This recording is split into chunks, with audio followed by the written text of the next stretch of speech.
Welcome to my channel. It is so good to have you here. If this is the first time that you're coming across my content, my name is Gemma Lonsdale. I am a life coach and psychic medium, and it is a pleasure to have you here. Today, I really want to focus on authenticity and really encourage you to become more authentic. But in order for us to become more authentic, we need to understand what that authenticity is, and we need to understand how to find it. So that's really what I'm going to be helping you with. Going to give you some of the tools that you need in your toolbox in order to figure out what your authenticity is and really how you can start to nurture that within yourself. Now, I guess the first thing is, what is authenticity? And to me, authenticity is us standing by our own standards, living by our own rules, and doing what it is that's really going to help us flourish as much as what we want to, rather than doing it to please other people or to fit in with society's standards, or even to fit in with maybe what our parents or family or teachers, but whoever it is that's around you, really. We don't want to conform to their standards. This is all about conforming to your own. However, the challenge is that in order to do that, we need to really figure out what it is that we are. What do we stand for? What do we want to be doing in the world? And in order to really come to that conclusion, we need to pick apart a lot of stuff. Whenever we're on our journey of becoming more authentic, we are going to be faced with some challenges. And even in understanding what authenticity means to us is going to have some challenges there. So one of the things that we need to really understand is, what are our beliefs versus what are the beliefs of other people and society as a whole? So it's really important that we understand that there is a difference, and what may appear to you to be your belief may not actually be yours at all. It may be just something that has become ingrained in you from a very young age. And an example of that is the 40-hour work week. As a society, we work 40 hours, we work Monday to Friday, we work additional hours and put additional time in order to fulfill our role. But is that actually what is best aligned for your soul, or is this just what we have become to believe? Brainwashed. My guide has just said brainwashed. So, is it something that we have been brainwashed to believe, or is this something that actually aligns with our own soul and spirit ourselves? So we have that. We have the social conditioning. We have the desire to be liked and a fear of rejection, which is completely normal to have. When we're on our journey of discovering what is really authentically us, it's really important that we become aware of this need to be accepted by others. We are, of course, social creatures. So there is this tendency for us to want to be liked, for us to want to be not rejected, really. Like, we want to be well received by people. But obviously that isn't always in alignment with our authenticity. Our authenticity, for example, may be in a psychic medium. That also caused me to feel the fear of rejection, because within my family and within certain social groups that I was a part of, it wasn't always accepted to embrace that sort of a gift or that sort of way of life. So we have that challenge where we want to be authentic, but we also want to be accepted. So it is something that we have to battle with. And sometimes following our authenticity is going to mean that actually we may not be liked by a group of people, or we may not be liked or perceived the same by people that have liked us and perceived us in a certain way before. We also have the fear of the unknown. And it is really daunting, especially if being authentic is going to require us to make some changes in our life.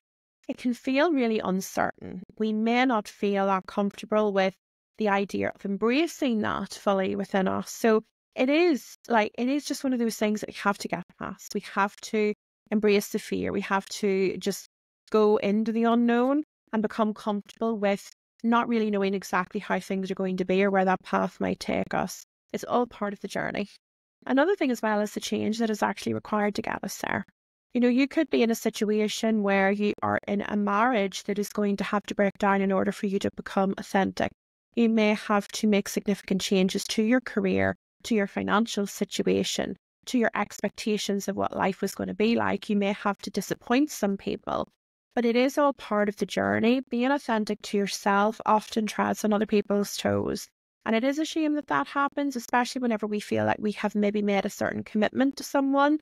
Even something as simple, as being authentic to your own need to heal and recover whenever you're sick requires you to let your boss down. And actually, for a lot of us, that brings up a lot of guilt. But it is just part of that being authentic and serving yourself and fully aligning with what is right for you. Sometimes that is going to mean letting other people down. But I always say, better to disappoint someone else than to live a life of disappointment yourself. I have a really good example, actually. There's someone that I have known in my life that is very artistic, and they've always loved art. They've always loved creating. And actually, that was what they were drawn to from a very young age. And it was their parents actually around them and their grandparents as well that told them, well, it's not something that you can make a living at. So it's foolish to put your energy and effort into that. So they were really pushed towards something different, something that was a bit more practical, something that was a bit more logical, something where there was an abundance of opportunities in order to earn money and to make a living. The challenges with things like that, we all face them in our life. It's very, very easy for us to listen to other people and what their perception is of the world, and they push it onto us, and all of a sudden we're adapting that and we're going against what our soul and what our heart is really calling us to do in order to follow something that is a bit more realistic. I even knew someone years ago who really wanted to do archaeology as a degree. This was a childhood friend of mine. And I can remember her mum telling my mum the story of how she told her, like, don't be so ridiculous. Where are you going to get a job doing archaeology locally? Just don't be so silly to even consider that as an option. But all of those things that we hear, we really take on board, especially whenever we have heard them from a young age.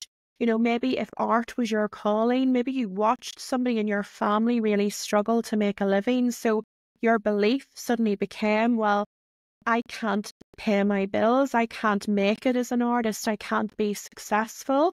So I have to repress that. Or maybe it was something that, you know, your caregivers or your parents and the school counsellor and all of these different people around you were telling you, no, it's not realistic to make it in that career field. You need to pursue something different.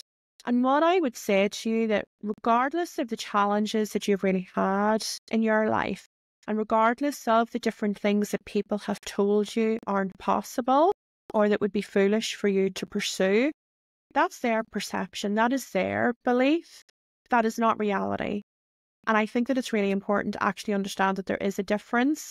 There is a difference between what someone believes to be the case, and there is a difference between what the actual reality is of that. And whenever we actually absorb the beliefs of other people, it starts to become a block and an obstacle for us actually in pursuing our heart's desires. And you know what I always firmly believe, and it may not happen immediately, whenever we follow our heart's desire, and this is something that I get from Spirit all the time, whenever we follow our heart's desire and our call to be of service in some way, that is whenever the universe pays us dividends. And that dividend might come as having the money to pay your rent or your mortgage. It could be the abundance, the nice swish car, the fancy holidays. It could be the ability to provide for your kids or to send them off to a good school, or to even just to provide the necessities that they need, you know, in order to bring them food and to bring food onto the table. Whenever we follow our heart's calling, the universe hears that and it knows that we're in alignment, and that is whenever things come to us very easy. Whenever we pursue careers that really aren't setting the world alight for us, they're really not passionate for us. And I know that I'm talking a lot about careers. It doesn't even have to be a career. But whenever we're in a career or we're in a job that we hate, or something where it's mundane, it's boring, we're not really feeling challenged, but we feel like, oh, I need to keep doing it because I have a lifestyle to maintain or I have bills to pay. And it really takes us away from following the path that we wanted to follow in the first place. That really takes us out of alignment of our life in general. And that is whenever there's resistance from the universe to bringing us the things that we want to have in life. We need to be in that nice, relaxed, happy state as often as possible, really, in order for the universe to bring us the things that we want to have and the things that we want to experience in this life. So it's really important that we hear our heart and that we follow it in some regard as well. And that doesn't mean necessarily changing your whole life overnight. For some people, that will be the case. But actually, for a lot of you, it's going to be tapping into what that's telling you, because the vast majority of people aren't actually sure what authenticity looks like for them. For some of us, it may look like rebelling against what we have been told, but actually, even then, is that authentically you? Is that whenever you're going to get that sense of calmness, that sense of happiness, the sense of being in the flow and being at one with the universe? That's the feeling that we really want to get to. And that's what I want to show you how to get to today. One of the really important things is that we get into the habit of questioning, where has this belief come from? Where has this thought process come from? I often notice it in myself, and me and my friend, we have a bit of a joke about it. He is a really successful business person. He's a millionaire. And he often says to me, oh, why don't you do this or why don't you do that? And immediately my thought process is no, no, and I lock it down. So it's become a bit of a running joke with us that whenever he gives me suggestions that I lock them down, and then he's like, well, okay, fine. But he knows now with me, and I know that actually my process, my initial response is no, but actually I need to sit and I need to pick it apart and I need to understand it and I need to question, okay, why have I said no to that? Why do I not think that this is right for me? Why do I not think that this would work? And often the response to that is because there has been something in my career, in my life, that have told me that this isn't going to work that way or that isn't the right way to do this. So it's almost like an indoctrination. So it's really important to open our minds up to the fact that a lot of the beliefs that we think are ours aren't actually ours in the first place. So start to question, okay, why have I said no to this? Why do I feel an aversion to this? Why do I feel like I need to keep on this path even though I'm hating my job? Why do I need to feel that I need to stay in this marriage even though, it's not resonating with me anymore? Why do I need to feel like I need to put up with this treatment from this person even though it feels really wrong within me? There's so many different situations in our life that this could apply to. So it's really important that we start to get comfortable with the questioning. And that will help you to open up the door to uncovering a whole host of knowledge that you didn't even know existed within yourself. We also need to create space to actually listen to what our heart and soul is telling us. So this means that we need to create a time every day, ideally, where we actually don't let ourselves be absorbed into the different distractions of life. That means no Netflix and chill, no Netflix, maybe chill later.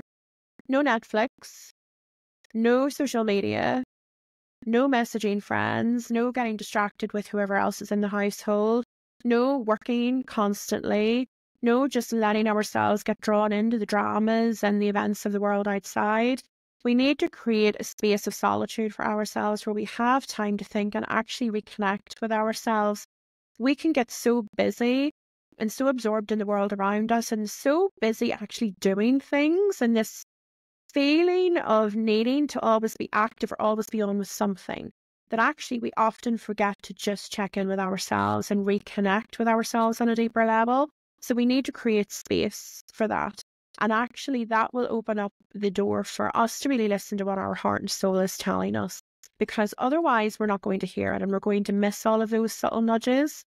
Whenever we really open up the door to listening to our heart and soul, we start to become aware of, oh, I used to really love doing that. It might be painting. And, for me, I used to love getting up in church and talking, or up in assembly in school and talking in front of a lot of people.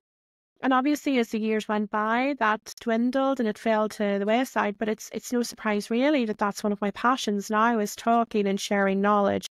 We have so many different things in our childhood that we've experienced, even throughout life as a whole, that has really helped us light up. And we have felt really excited about it. Those are the things that we need to be pursuing in life. Those are the little bits of the puzzle that will really help you to start to get in touch with your purpose, with your authenticity, with who you're meant to be as a person, with the things that you're meant to be doing with your life, with the things that are going to light you up and excite you. So create space and actually really listen to those. A really good way to actually do that is to create time for journaling. And actually, journaling is a really good way to get in touch with ourselves on a much deeper level. But just ask yourself a simple question, what is it that my heart wants me to pursue? What really excites me in life? Ask yourself those things and journal about it.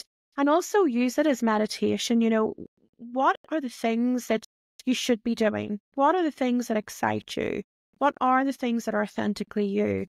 Whenever we spend time in meditation and contemplation, it really helps us connect with a higher power and helps us. And you don't need to be a psychic medium to do this, by the way. Anyone has the ability to connect. We all possess this ability. We just need to tap into it. And meditation is a really good way for allowing that transfer of knowledge and wisdom. And it will come to you in so many different ways. It will come to you through an idea that has suddenly come into your head. Maybe you see an advert on Facebook or Instagram, and all of a sudden you're like, oh my God, I used to love that as a kid. Or, oh, that's really exciting. I really want to try this. Maybe someone will say something to you. Maybe you'll have a dream. The universe will really communicate with you in so many different ways. All we need to do is start to be aware that actually it does want to converse with us and it wants to bring knowledge through to us. The last thing that I would really say to you is to ask yourself, if money was no object and you didn't have to worry about paying your bills, that skills and qualifications were no concern and you could do anything that you wanted, if experience wasn't important, what would you be doing with your time? Where would you want to be putting your energy? How would you spend your days? That is actually a question that not many of us know. And I know some people will laugh and they'll throw their head back and they'll be like, oh, I would just be on the sofa all day watching Netflix. That's really not going to fulfill you. That might be nice for you to do and to relax and to maybe take a load off or prevent you from maybe pursuing your passions or getting in touch with your most authentic self. But actually, that will become boring over time and you'll not feel fulfilled. What is it that you're going to be really fulfilled with? What is going to really excite you and make you passionate? Because it's those things that will lead you to the right path. It's those that will help you towards a path of authenticity. That's actually a really good journal prompt. And I know that the majority of you won't be able to answer that question. And there's no shame in that. It takes me a long time to answer that question. I don't know anybody who has really known it straight off the bat. But that's okay. You're not supposed to have all of the answers. Part of this is the journey of uncovering these answers, uncovering this information, and really helping you figure out who you really are and getting just deeper in touch with who you are as a person, getting deeper in touch with your soul and helping you to get the information. That's what I'm here for, to help you get this information for yourself. There's so many people that come to me for readings or maybe ask me one single question on email. And I really wish that you all know how powerful you were. If you knew how powerful you were and that you didn't really have to ask me, you can access this information for yourself. You just need the tools and the ability to do it. So I really want to help you be able to do that, okay? I hope that this has been very helpful for you. I'd love to hear your feedback. Feel free to drop any comments in as well underneath, and I will try to come back to you as soon as possible. If you are interested in more content from me, I also have my podcast, The Happy Psychic, which is available on Spotify and Apple. I also have my TikTok channel, which has lots of short form content on there. So I would love to see you over there as well. I have my membership, which is daily coaching. So you can catch up with that on my website and join there if you feel aligned to that. And I also offer one-to-one coaching and speaking as well. So I hope that that has helped you. Don't forget to hit like and subscribe as well so that you're alerted to new content whenever it comes up. And I hope that you have been able to take some nuggets of wisdom from that to really help you on your journey to uncovering who the authentic version of you is and what the authentic version of you actually wants to do.